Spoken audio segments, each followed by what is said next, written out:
그리고 예수님이 입은 것이 무엇입니까? 죄와 수치와 슬픔과 배신과 고통과 절망의 옷을 입고 이제 십자가에 들어가는 것이지요. 그래서 우리의 신앙은 어떤 신앙이 되어야 하느냐? 신앙이라 하는 것은 바로 낮아질 대로 낮아져야 높아질 대로 높아질 수 있다는 것을 우리에게 가르치는 것입니다. 그래서 그 알몸 신앙 그 자체는 신앙의 완성도를 말하고 있는 것입니다. 그래서 천국은 낮은 자가 높아진다 그렇게 말하고 있죠. 그리고 요한복음 19장 19절에도 다음과 같은 말씀이 있습니다. 빌라도가 패를 써서 십자가 위에 붙이니 나사렛 예수 유대인의 왕이라 기록되었더라. 빌라도라는 사람은 사실은 요한복음을 잘 읽어보면요, 예수님이 얼마나 나중에 위대한 겸손한 지도자요, 과연 하나님 앞에서 선량한 하나님의 아들이라는 것을 나중에 알았습니다. 이 빌라도는. 그러고는 빌라도라는 그 총독의 이름으로 예수님이 돌아가신 그 십자가 위에 큰 팻말을 붙였는데 유대인의 왕. 그러니까 그 곁에 있는 많은 유대인들이 저 사람 우리 유대인의 왕 아닙니다, 떼십시오. 그랬더니 빌라도가 뭐랬습니까? 내가 쓰고 싶어서 썼다. 강하게 그 부르짖는 소리가 있습니다. 여러분, 빌라도는요 보통 사람 아니에요. 우리는 사도신경에서는 빌라도가 예수님을 고난을 주셨다 그렇게 말은 할 수 있지만 빌라도는 놀라운 것을 깨달은 사람입니다. 예수 보통 분이 아니구나. 저렇게 낮아질 수 있다는 것은 가장 높고 높으신 분이 아니면 저렇게 낮아질 수가 없다는 것을 빌라도는 깊이 깨달아서 그 십자가 위에 유대인의 왕, 참 기가 막힌 말이었습니다. 이것은 단순히 팻말이 아니라 빌라도, 전 세계 이방인을 대표하는 빌라도가 예수님을 향한 고백입니다. 신앙 고백입니다. 인간은 예수님처럼 이렇게 낮아져야 위대한 존재라는 것을 말하고 있는 것입니다. 그래서 십자가 위에 달린 예수님의 팻말이라는 것은 놀라운 인류가 하나님 앞에서 참으로 간절히 구하는 하나님 그 자신을 계시하고자 하는, 보여달라 하는 그런 기도가 될 수도 있다는 것을 말하고 있습니다. 그래서 이 세상은 예수님의 겸손히 왕으로서 언젠가는 예수님이 이 세상을 다스리는 분이 되리라 하는 것을 빌라도는 그렇게 우리에게 말하고 있는 것입니다. 그래서 우리는 십자가를 통해서 많은 것을 배운다 하지만은요, 가장 중요한 것은 우리는 완전히 알몸 신앙이 얼마나 위대한 신앙이고 그 알몸 신앙으로서 예수님이 우리에게 보신 낮아지고 낮을 대로 낮아지는 그 마음은 하나님이 가장 사랑하는 것이라 그렇게 말을 하고 있습니다.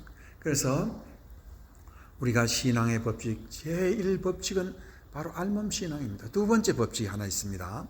두 번째 법칙이 뭐냐면 오늘 본문에서도 11절에서 말하고 있습니다. 예수께서 베드로더러 이르시되 칼을 칼집에 꽂으라. 아버지께서 주신 잔을 내가 마시지 아니하겠느냐? 참 귀한 말씀을 하고 계시는데, 이 잔 무슨 잔입니까? 십자가의 잔이지요. 수치스럽고 망신스러운 그 잔을 우리가 하나님 앞에서 어떻게 생각하겠습니까? 세상 사람들은요 그 수치스러운 잔을요 원치 않습니다. 우리는 살면서 고통 찾아오지요, 어려움 찾아오지요. 그러면 그것이 하나님이 주신 잔이라고 생각하지 않습니다. 그런데 예수님은 그 잔이 어떠한 잔이든 하나님 앞에서는 너무너무 귀한 아버지가 주신, 신이 주신 그런 귀한 선물이라는 것입니다. 그래서 아버지가 주셨다고 그랬어요. 아버지가 주신 잔을 내가 어찌 감히 피하겠느냐? 그러면 만약 그것이 아버지가 주신 잔이라면 죽음의 잔이라도 그 죽음의 잔 속에는 엄청난 축복이 들어있다는 것을 알아야 된다는 것이죠. 그러니까 우리가 두 번째 신앙의 제2법칙은 뭐냐면, 아버지가 주신 것은 죽음의 길이라도 거기에는 행복의 길이 있다. 그걸 믿으라는 것입니다. 이 세상에 우리가 인생 걸어가는 길 중에 행복이 얼마나 많이 있습니까만 고통이 더 많죠. 그러나 그 고통 그 스텝마다 우리는 눈물 나지만은 그 눈물 속에는 하나님의 큰 복이 그 속에 스며 있더라 하는 것입니다. 그래서 여러분 다 아시는 바와 같이 요셉이 자기 형들에게 배신당해서 팔려갔을 때 그들이 자기의 형 요셉을 팔지 않았다면 요셉이 총리 대신이 될 수 있겠습니까? 팔렸기 때문에 그와 같은 축복의 길을 가게 되었다. 그러니까 아버지께서 요셉에게는 배신의 잔을 주었습니다. 그러나 그 배신의 잔 속에는 위대한 축복의 잔이 거기에 있더라라는 것을 우리는 압니다. 여러분이 다 아시는 바와 같이 사드락 메삭 아벳느고는 자기의 신앙을 지킨다고 그 왕이 우상을 만들어 놓고 거기에 절하라 했는데 절하지 않으니까 불구덩이 속에 잡아넣었지요. 불구덩이라는 것은 얼마나 무섭고 무서운 그 죽음의 곳입니까? 그러나 사드락 메삭 아벳느고는 그 불구덩이의 잔을 아주 달게 마셨습니다. 그런데 그 불구덩이 속에 하나님이 계셨고 인자가 계셨습니다. 거기서 무엇을 말하고 있습니까? 하나님이 주신 잔에는 축복이 있기 때문에 너무나 우리가 감히 상상할 수 없는 그런 축복이 있다는 것을 믿음의 사람들은 알았다 하는 것입니다. 그래서 예수님은 다음과 같은 말씀을 하고 계십니다. 마태복음 10장 29절. 참새 2마리가 한 아사리온에 팔리는 것이 아니냐. 그러나 너희 아버지께서 허락하지 아니하시면 그 하나라도 땅에 떨어지지 아니하리라. 하나님이 허락 없는 이 세상의 일은 하나도 없다는 것입니다. 그러나 많은 사람들은 이 세상에 고통이 찾아오고 슬픔이 찾아오면 못 견뎌야 합니다. 남들이 나한테 욕 한마디 해도 그거를 못 참습니다. 이 세상에 잃어버린 것, 돈 얼마 잃어버려도 우리는 그것을 참지를 못합니다.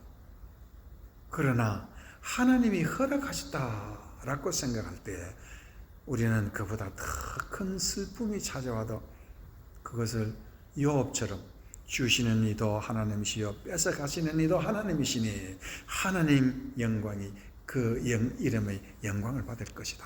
그렇게 얘기했습니다.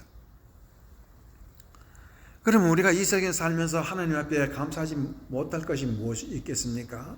하나님이 허락하지 않는 일이 우리에게는 하나도 없다는 것을 믿어야 됩니다. 우리가 살면서 오는 모든 인생 수모, 슬픔, 아픔, 병 이런 모든 것들 하나님이 주신 잔이라 우리가 생각할 때 우리의 마음속에 한 가지 깨달음이 오겠지요. 그것은 무엇이겠습니까? 바로 마태복음 10장 31절의 말씀입니다. 그것은 무엇이면 두려워하지 말라. 너희는 많은 참새보다 귀하니라. 예수님이 우리에게 하신 말씀이 뭡니까? 두려워하지 말라 그랬습니다.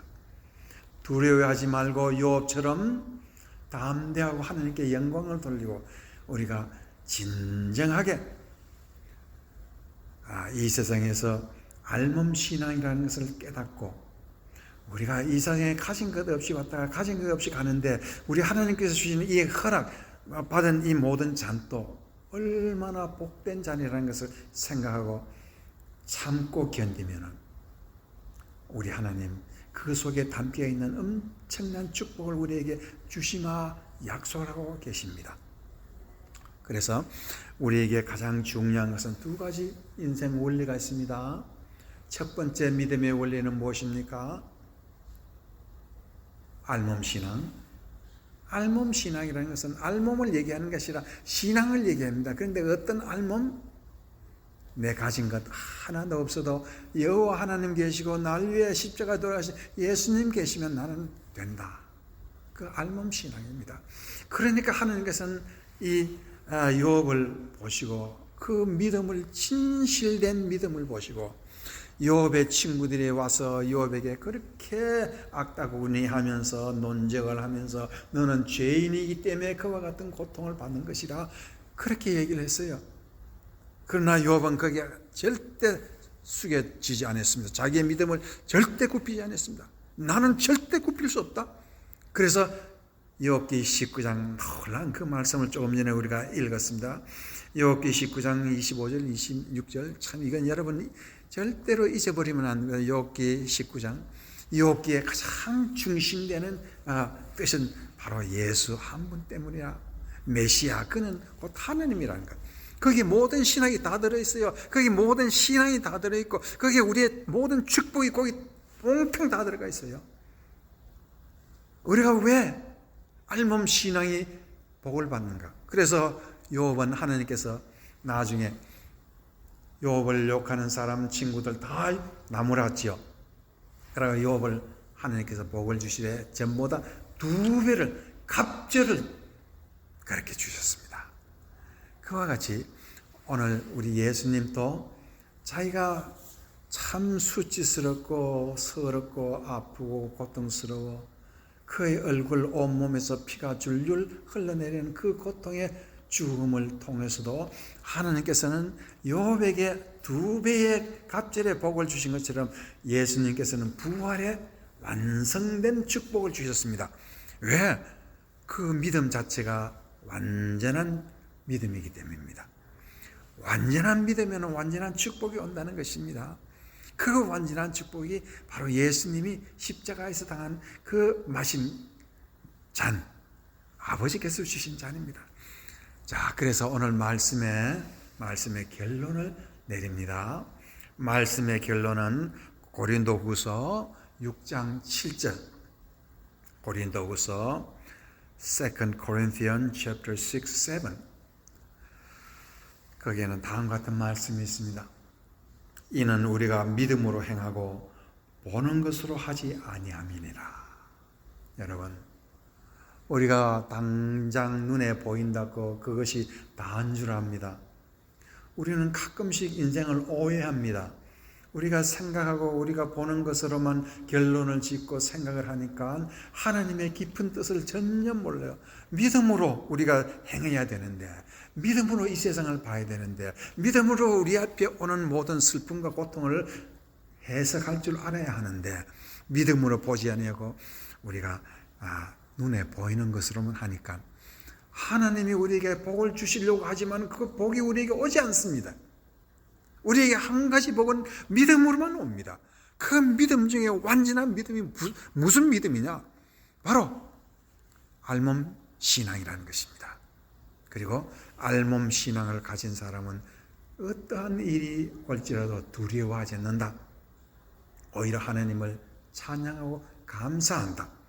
그러할 적에 우리 하나님께서는 예수 그리스도가 마신 그 잔을 우리에게도 주셨는데 그것이 마지막 성찬식에서 예수님은 자기의 잔을 우리에게 나눠주었습니다. 그러나 예수님이 먼저 마시지 아니하고서는 우리가 먼저 마실 수 없는 것은 예수님의 이 새 언약의 잔, 자기의 피로 세운 새 언약이라 하시는 이 새 언약은 예수님과 같은 이 세상 아픔, 슬픔 당할지라도 우리는 그 슬픔을 알몸 신앙으로 욥처럼 그 알몸 신앙의 핵을 우리가 깨달을 때 우리에게 주시는 하나님의 축복은 영원토록 성령 축복, 말씀 축복, 모든 걸어가는 데서 믿음의 축복을 우리에게 넉넉하게 주실 줄 믿습니다.